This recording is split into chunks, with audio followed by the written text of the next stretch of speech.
Good morning and welcome to the Art Gallery at Eastern Connecticut State University. Colleen, you are one of 5 artists who are participating in our upcoming exhibit, Eye, Mind, Body, Drawing as Action. And what you are doing here today is, kind of different for us. But I'd like to begin by letting you perhaps tell us a little bit about yourself. Certainly. Well, I am born in South Carolina, raised in Connecticut. I lived in Connecticut most of my life. I now live in Brooklyn, New York, after having gone to graduate school in Chicago at the Art Institute of Chicago. Wonderful, wonderful. Mm-hmm. And your work. Now you describe yourself as an interdisciplinary artist or a multimedia artist. Yes. Can you elaborate upon that? My beginning of my work, I started out as a painter, and over time just became interested in more and more processes. I started doing printmaking, and from the printmaking, started creating installations. And while I was at Chicago, I studied performance while doing a MFA in sculpture. So performance became a part of my work because my work always had this aspect of ritual in it. I was building large installations from smaller pieces, and then as I would install the piece, people often would ask me if it was a ritual.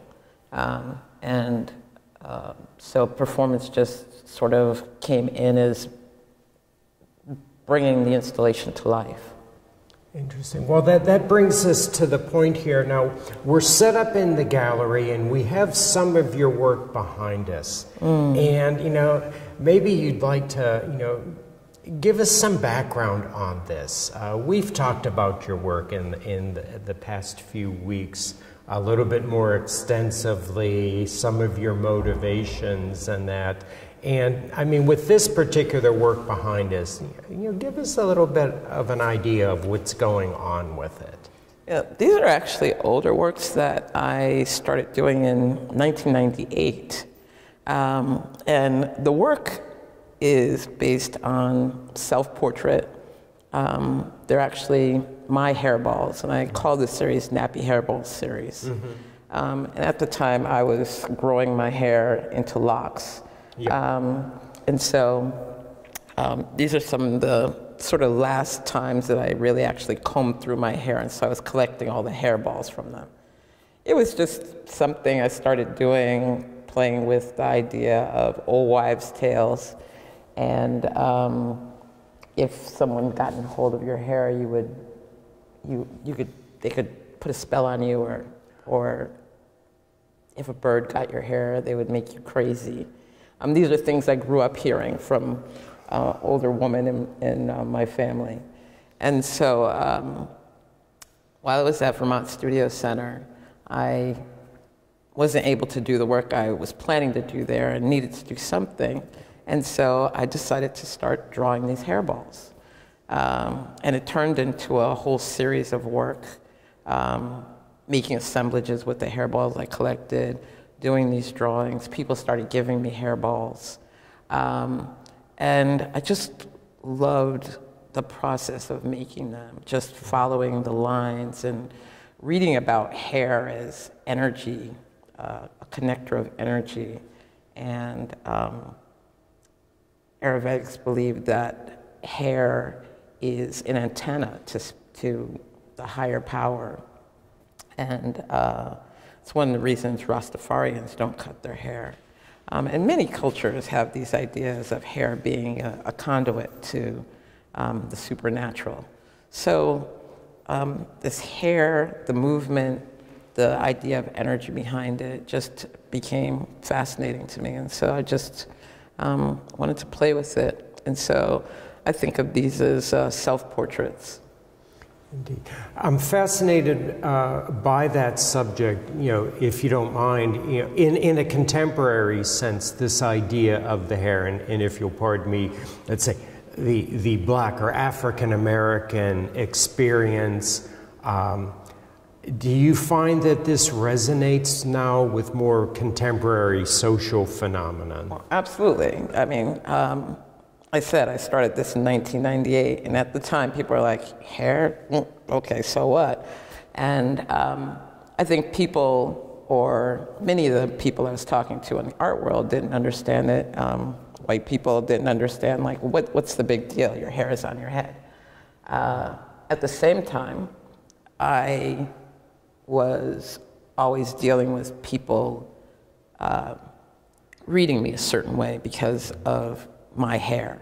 If your hair is straight, if your hair is in its natural form, if your hair is locked, there's all these perceptions people have of you. And today, it's become a legislative issue because there's now the Crown Act. And so people are forced to hear these stories, and they have so much more weight than they did in 1998, it seems, because legally in California and in New York, one cannot be discriminated against because of their hair. And people have testified as to being let go from jobs, not getting promotions, a number of, just story after story of how their hair has affected their place in the business world in terms of their aspirations to go forward in life. These subtle social reads and signals and mores that, I guess, coming from a totally different background, as a Caucasian gentleman of a certain age, it's not something that is necessarily on my radar. That it's not a concern for me, and I think it's interesting that's these little subtle messages or reads or impressions that stuff like this give others. And see, I mean, I don't see it as subtle at all. It's like it's been hugely. I mean, I remember being in retail and considering changing my hair and having to consciously think about it. If I wore my hair in braids, if I wore my hair in dreadlocks, would I get the promotion that I wanted? And it would not have been considered professional. And people often were told, you're not professional because your hair is in whatever form. There was one way, and that was to make your hair as close to looking like Caucasian hair as possible. And so the detriment physically and mentally to people having to do that has been huge. Did that, when we're looking at this, did that dawn on you at the time when you were making these drawings? Absolutely. Much of my work has always been about issues of race and class. And hair and skin color have been a part of that story here. And also the idea of, how do you define a portrait, a self-portrait, other than from a traditional point of view of three-quarter view or frontal view, conservatively and traditionally executed, as opposed to certain conceptual ideas. And this gave me the opportunity to go into going into non-figuration. Because as also, I think, a young artist and artist of color, I did not see a lot of contemporary or abstract artists represented. Yes. I was educated here in Connecticut for most of my life. I went to Central as an undergraduate. Black contemporary artists or contemporary artists of any other race other than white were never presented to me. Indeed. So I, as I had an interest in abstraction, I never felt grounded that I could, make that move into non-figurative work. Well, now that you bring that up, the non-figurative or abstraction, I think that's a wonderful segue into, well, what is it that you're doing here today? You talk in terms of performance, installation. So can you describe what it is you're going to be doing in the gallery today for us? Certainly. The piece or the work that I'm creating has to do with performance, in that I early on felt, again, not really having a sense of place in the art world. And so deciding to do this action early on had to do with me sort of taking over the gallery space, marking the wall permanently. Whoever saw me and couldn't deny that I made the work.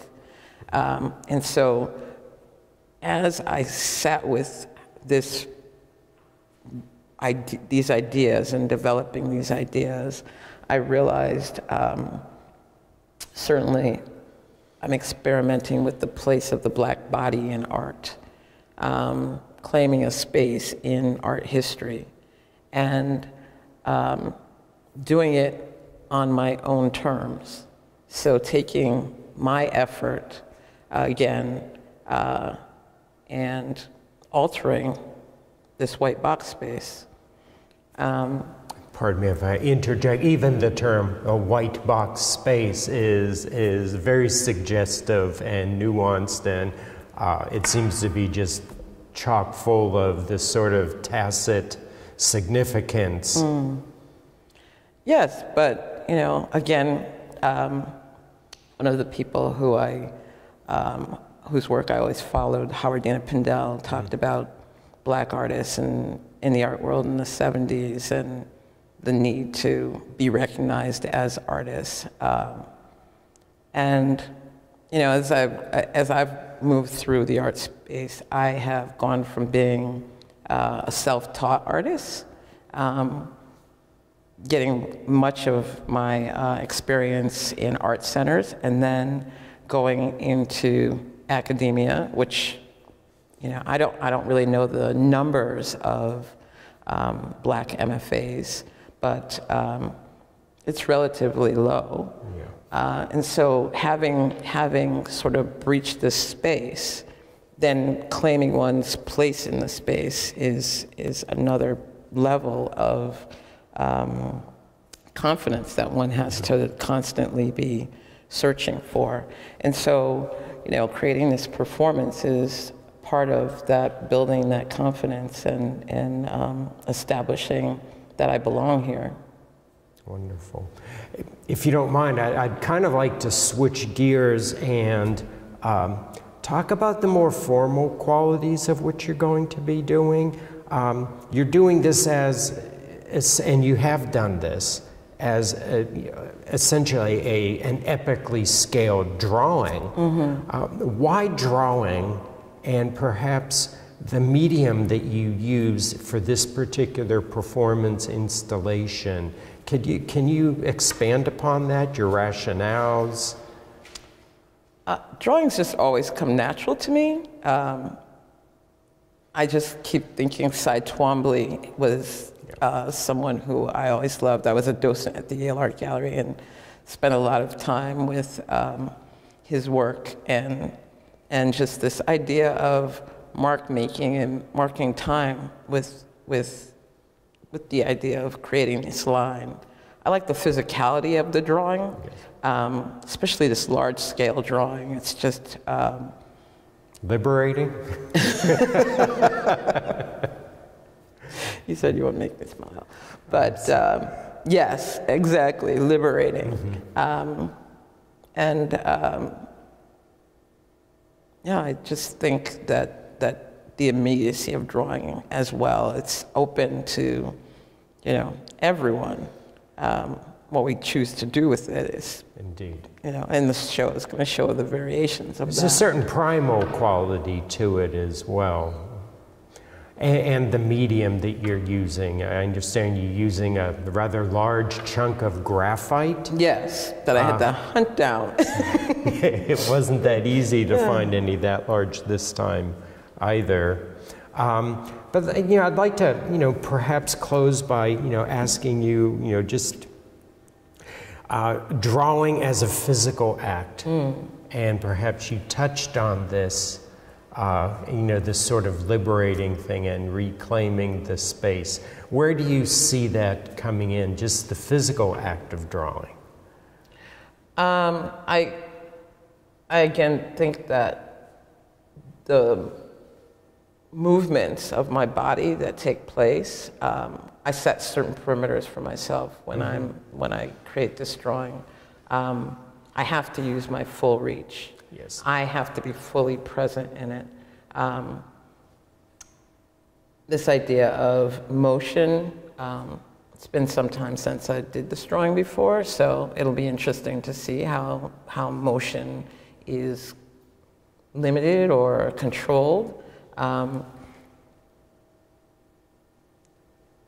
It's an experimental piece because it's constantly evolving, and as I change and age, this act of drawing will also change and be transformed.